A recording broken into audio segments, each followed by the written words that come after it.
Has anyone ever wondered where Balgruuf's wife supposedly is? Today, I have a theory as to where, and it will likely completely change your opinion of everyone's favorite breakdancing Jarl. What's up guys, Acerthorn here, and welcome to another lore discussion video. I do these videos on a regular basis, so if you'd like to see more of them, be sure to hit that subscribe button and click the little bell to stay notified.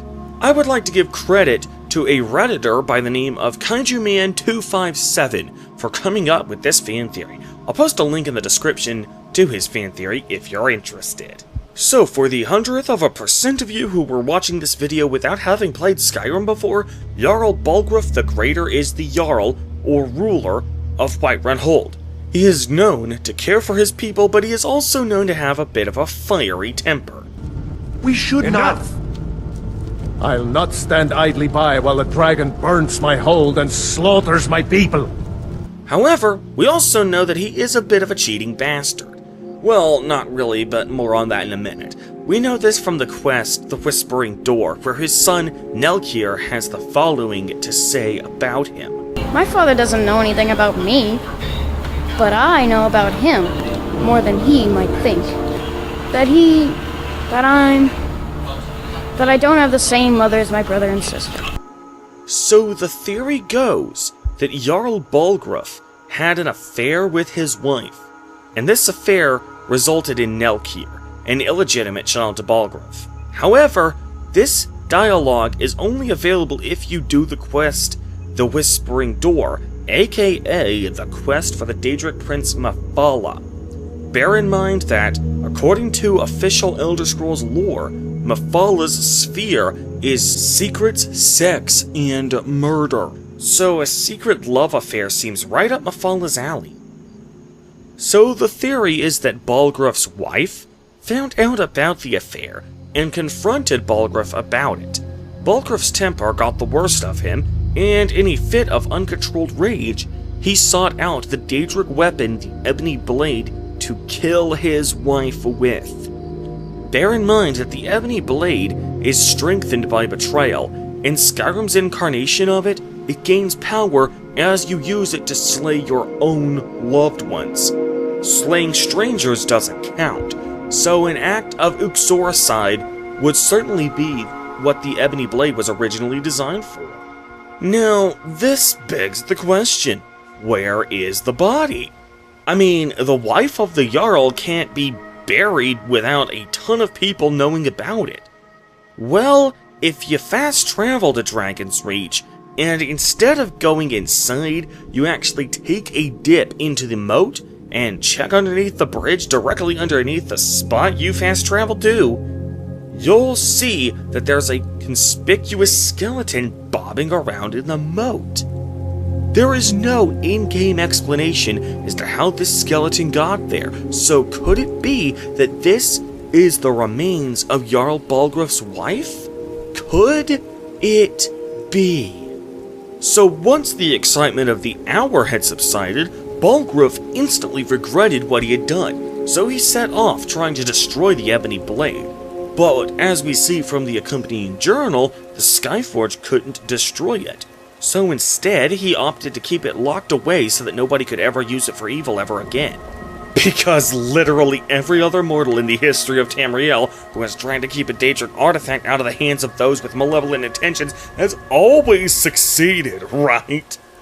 Presumably this was to be a mission for every heir to the throne of Whiterun for time immemorial, because that can't possibly go wrong. So all of this so far seems to fit with the various clues we find laying around Whiterun. The conspicuous skeleton, the adultery, Balgruuf's possession of a weapon that gets stronger as you kill your own loved ones. But there's still a slight problem. Why would Balgruuf's wife be so upset that he was sleeping with another woman? Now, don't get me wrong, from our point of view in the 21st century USA real world, it is obvious why she would be so upset at that. But remember that Skyrim's culture isn't based on our culture, it's based on Viking culture. Viking culture actually allowed polygamy in their marriages, especially among nobility and royalty. Marriage in Viking culture was more about the division of property than it was about sexual or romantic exclusivity. So if it's socially acceptable for royalty to have multiple wives, why would Balgruuf's wife be upset at it? And more importantly, why would Nelkir be spreading this secret and clearly portraying it as something that Balgruuf doesn't want everyone to know, and that he tries to keep secret? If it's not a bad thing in Viking society, then there's no need to keep it a secret, and certainly no need for Balgruuf to kill his own wife to keep it under wraps. Well, maybe it wasn't so much that he was sleeping with another woman per se, but rather who exactly he was sleeping with that Balgruuf wanted to keep from leaking to the public. So that begs the question, who exactly did he have his affair with? Well, some potential light is shed on this question. Not by anything we can find in-game, but by something we find in the creation kit. See, every NPC in the game who has any kind of in-universe relationship with another NPC will have that relationship recorded in the creation kit. Unless they're total strangers to each other, they will have some kind of relationship. This helps the Radiant AI and scripts determine how the NPC will react to each other, what dialogue they will exchange between each other, and so on. However, in the creation kit, we see something extraordinarily telling and unsettling by checking the relationship between Balgruuf and Nelkir.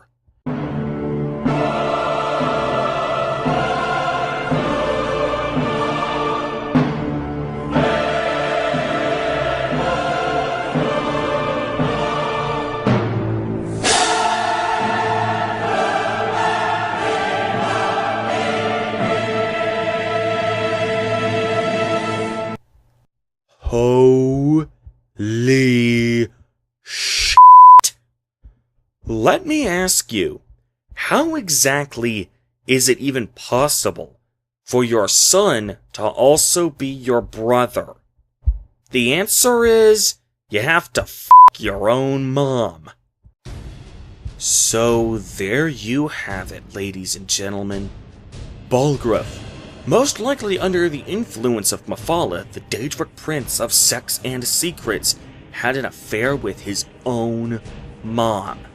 His wife found out about it, and threatened to publicly ruin him, because polygamy isn't illegal in Viking culture, but incest still is. So Balgruuf, realizing that he would be ruined if news of this affair got out, panicked. He took the Ebony Blade and killed his wife with it to prevent news of this affair from getting out. He immediately regretted this split-second lapse in judgment and attempted to destroy the blade in recompense, but couldn't, so he decided to keep it locked away. Well, that certainly gives new meaning to the phrase, haters gonna hate, bitches gonna hate, your mama's gonna hate, doesn't it? And that will do it for today's video. Thanks for watching. If you enjoyed this video, be sure to like this video and share it with your friends. Also, be sure to subscribe for more in-depth analysis of your favorite video games. And be sure to check out some of my Let's Plays, where I take a more lighthearted approach to these games and just have a good time. In the meantime, however, I am Acer Thorn, and I will see you guys later.